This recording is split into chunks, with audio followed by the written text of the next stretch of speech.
Le goût est, en réalité, un système sensoriel relativement simple qui repose sur 4 sensations primaires. Salé, acide, sucré et amer. À cela s'ajoute l'umami, une saveur qui reste encore mystérieuse.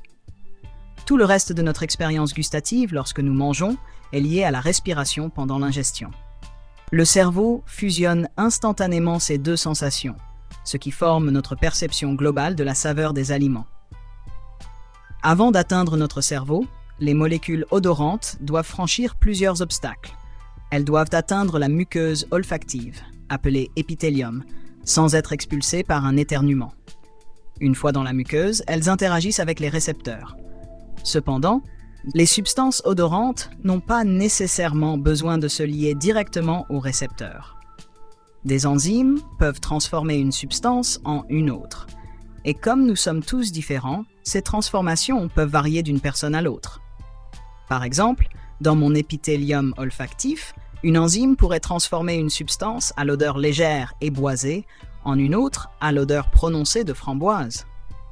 Les neurones responsables de notre odorat présentent une particularité unique. Ils sont directement exposés au monde extérieur, contrairement aux autres sens qui possèdent une barrière protectrice. Concernant la manière dont les cellules olfactives décodent les odeurs, 2 théories principales s'opposent. La première est la théorie de la forme, selon laquelle une molécule correspond à un récepteur en raison de sa forme, comme une pièce de puzzle. Cependant, nous possédons beaucoup moins de récepteurs qu'il n'existe de molécules odorantes. La seconde théorie, celle des vibrations, propose que la perception des odeurs repose sur les vibrations des liaisons chimiques des molécules odorantes. Selon cette hypothèse, les récepteurs olfactifs dans le nez détecteraient ces vibrations grâce à un mécanisme de transfert d'électrons. Un électron traverserait une barrière d'énergie lorsqu'il est en résonance avec la fréquence vibratoire de la molécule. Ce processus permettrait aux récepteurs de différencier les odeurs en fonction des fréquences vibratoires propres à chaque molécule, permettant ainsi une reconnaissance précise des différentes molécules odorantes. Les informations olfactives sont directement envoyées au cerveau, plus précisément au bulbe olfactif, situé derrière nos sourcils.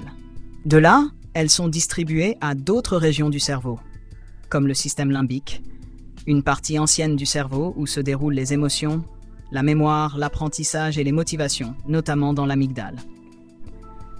Cette structure est responsable du traitement des émotions et de la mémoire émotionnelle. Elle est également le premier relais cérébral où notre perception consciente des odeurs est traitée. À proximité se trouve l'hippocampe, qui traite les associations et d'autres formes de mémoire. Ensemble, ces structures forment le cortex olfactif primaire, où se produit la reconnaissance des odeurs, comme lorsque nous sentons quelque chose et identifions que c'est du citron.